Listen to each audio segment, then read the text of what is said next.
당초 노정면 위원님이 어제 제안하신 것이고 어제 이 자리에서 분명히 말씀드렸습니다. 이진숙 후보자가 자료 제출을 하지 않고 버틸 경우, 저희는 인사청문회를 2024년 7월 26일까지 실시하고 자료를 계속 받겠다. 그것을 오늘 의결하기로 했고, 그리고 이진숙 후보자에 대하여 어젯밤 늦게 저희가 자료 제출 요청을 했고 오전까지 자료를 제출하기로 하였습니다. 그런데 자료 제출이 되었습니까? 노정면 위원님, 요청한 자료가 왔습니까? 맞습니다. 네, 그래서 저희가 어제 노정면 의원님이 제안하신 것에 따라 인사청문회를 내일 2024년 7월 26일까지 실시하기 위하여 인사청문회 실시 계획서 변경의 건을 추가 상정합니다. 방송통신위원회 위원장 후보자 인사청문회 절차를 마무리하기 위해서 인사청문회를 당초 7월 24일부터 7월 25일까지 2일간 실시하는 것에서 7월 24일부터 7월 26일까지 3일간 실시하는 것으로 인사청문회 실시 계획서를 변경하고자 하는데 이의 없으십니까? 이의가 엄청 많습니다. 이의 말씀하시죠. 2분 드리세요. 아니 여야 간사 간에 또 상임위원 간에 다 합의에 따라서 원내 대표단 간에도 보고도 되고 양해를 얻은 끝에 본회의가 진행되는 오늘까지도 또 새벽도 차수변까지 해가면서 했는데 하루를 더 하신다고요. 누구 마음대로 하시려는 거예요? 누구 마음대로? 위원님들의 제안이 있었고 저는 위원장으로서 이진숙 후보자가 자료 제출을 계속 거부하고 있고 저희는 자료 제출 요구를 계속 할 것입니다. 그래요. 여야 간에 분명히 자료 제출을 오늘 오전 11시 59분까지 하기로 본인이 약속한 것입니다. 근데 자료가 오지 않았습니다. 그리고 너무나 아직 청문할 자료가 너무 많이 남아 있습니다. 24일과 25일 나눈다고 알고 있고 여기에 대해서 하루를 더 늘리겠다 하는 저희들은 동의할 수 없고 반대합니다. 저희들은 여당 국민의힘 의원들은 저는 퇴장하겠습니다. 단독으로 하시는 말씀하세요. 아니 잠깐만요. 답변은 하나 드릴게요. 이건 원내대표 간 합의 사안이 아니고요. 국회의장의 허락을 취해야 되는 사안입니다.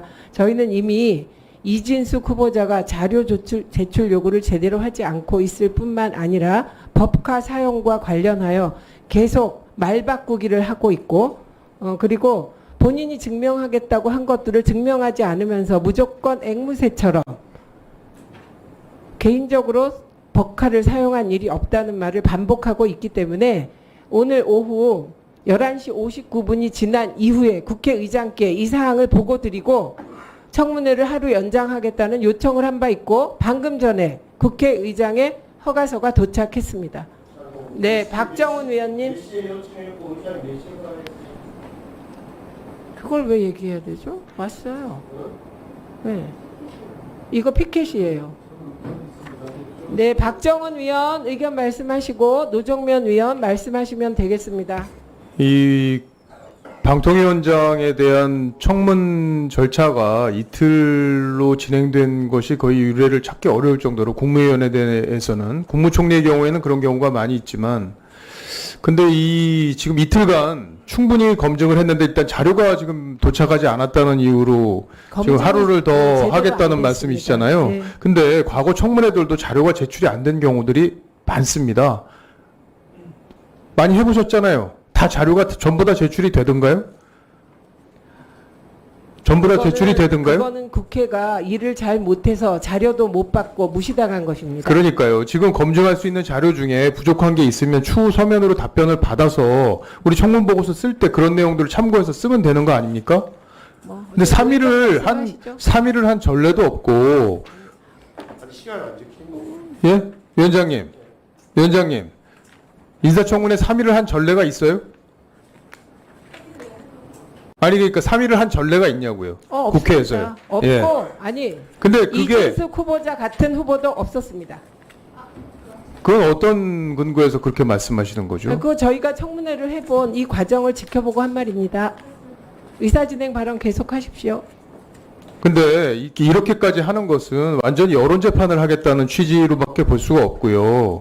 그리고 자료를 안 내거나 하는 것들도 국민들이 다 보고 판단을 합니다. 저게 뭐가 숨길 게 있어서 안 내나? 이렇게 생각할 수도 있는 거예요.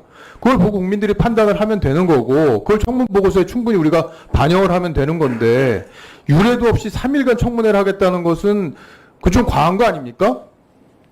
저는 후보자가 저렇게 선택적으로 기억하고 여당 의원이 질의할 때는 천재가 돼서 온갖 질의를 껌껌이 다 하고 야당 의원이 질의하면 갑자기 생각나는 게 하나도 없어지고 껌껌이 답변 안 하겠다고 하고 예, 이런 후보도 처음 봤습니다. 아니 그런 경우가 있어도 저렇게 본인이 SNS 잠시만요. 본인이 SNS에 쓴 글을 까먹었다고 하고 이제 물어보니까 답변한 겁니다. 예. 그러니까 반대한다 이런 의사를 충분히 말씀하셨고 그걸 왜 밝혀야 돼요? 왜요? 아닌데요? 지금 노정면 위원께서 어제 제안하셨습니다. 자꾸 까먹으시니까 그래요. 2분 드리겠습니다. 어제 오전에 제가 제안을 드렸고요. 그리고 바로 여야 다 공의. 여기서 만약에 모르신 분이 계시면 혹시 뭐 자리를 잠깐 이석하셨거나 그랬을 거예요. 오늘 오전까지 자료 제출을 하지 않으면 하루 연장한다는 얘기를 제 기억으로 최소 3번 이상 했습니다. 그리고 여야 합의로 자료 제출하라고 했고 여당 의원님들도 그렇게 말씀하셨어요. 왜 모르는 척 하십니까? 아니 그리고 우리 박 의원님 말씀대로 유례가 있는지 없는지 따져볼 수 있죠. 근데 저는 기본은 청문회는 제출해야 될 자료들을 가지고 검토를 하고 저희가 무슨 수사권이 있습니까? 조사권이 있습니까? 자료 제출 받을 노력을 최선을 다해서 해야죠. 자꾸 유례 말씀하시는데 만약에 그것이 국회가 받아야 될 자료를 못 받는 것이 나쁜 관행이면 극복해야 되는 거 아닙니까? 그리고 이렇게까지 자료가 안 온 관행이 언제부터 시작됐나요? 그게 벌써 관행으로 굳은 건가요? 굳기 전에 깨야죠. 청문회의 목적을 달성하는 것, 이것이 제가 생각하는 가장 중요한 가치라고 봅니다. 그 다음에 관행도 고려하고 해야 되겠지만 저는 유례나 관행보다는 이 청문회의 목적을 달성하는 것이 훨씬 중요하다고 보고요. 유감스럽게도 오늘 청문회 상당 시간이 마치 뭐 고용노동부 장관 청문회를 하는 건가? MBC 청문회를 하는 건가? 뭐 그런 의도에 대해서는 제가 말씀을 안 드리겠고요. 그리고 자료 제출을 안 해서 우리가 허비한 시간, 청문회 목적과 이탈된 그런 부분들이 저는 있었다고 판단해요. 상당 시간이. 네, 그러니까 하루 연장하자는 주장이시죠?